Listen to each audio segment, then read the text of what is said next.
Good morning, everyone. I am Dr.S.Geetha, Assistant Professor, Department of English. My topic is bird sanctuary. I am going to talk about the life of Sarojini Naidu.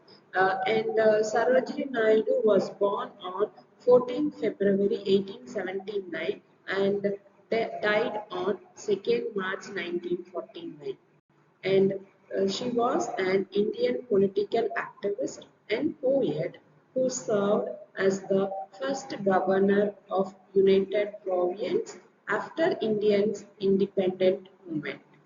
She played an important role in the Indians' independence movement against the British Raj. She was the first Indian woman to be president of the Indian National Congress and appointed as governor of a state. Naidu became an increasingly popular orator promoting Indian independence and women's rights, especially women's education. Her oratory often framed arguments following the five-part structures of reasons. So she addressed the Indian National Congress and the Indian Social Conference in Calcutta in 1906. Her social work popularly earned her the Kaiser Medal in 1911, which she later returned in protest over the April 1990 in Jaharabad. She met Muthulakshmi Reddy in 1909 and in 1914 she met Mahatma Gandhi, whom she credited with inspiring a new movement to political action. She was the second woman president of the Indian National Congress and first Indian woman to preside over the INC conference. Women's movement. In the 1920s, Nile became to focus more on the nationalist movement as a means of achieving both women's rights and political independence.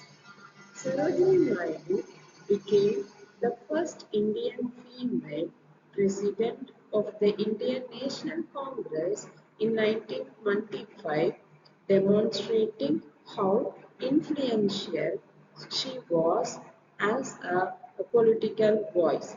So, she started as an Indian female president.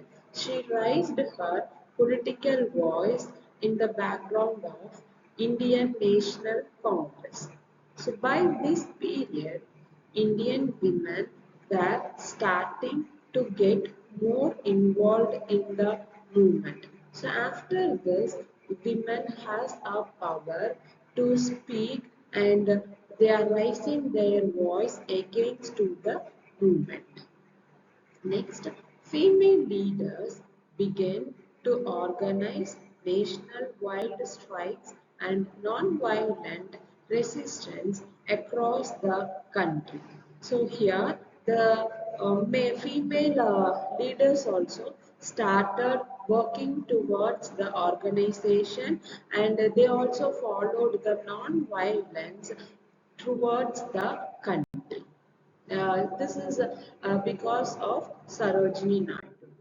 And in 1930, Sarojini Naidu wrote a pamphlet that could be handed out to women with the goal of bringing them into the political struggle. The pamphlet stated that until recently, women had remained spectators, but now they had to get involved and play an active role. So, as Sarojini Naidu, it was women's duty to help in the fight against Britain. In this way, Sarojini Naidu asserted women's role as an agent of political change and effectively linked women to the struggle for independence from British rule. So we will see the next video about the life of Sarojini Naidu and how she became an orator.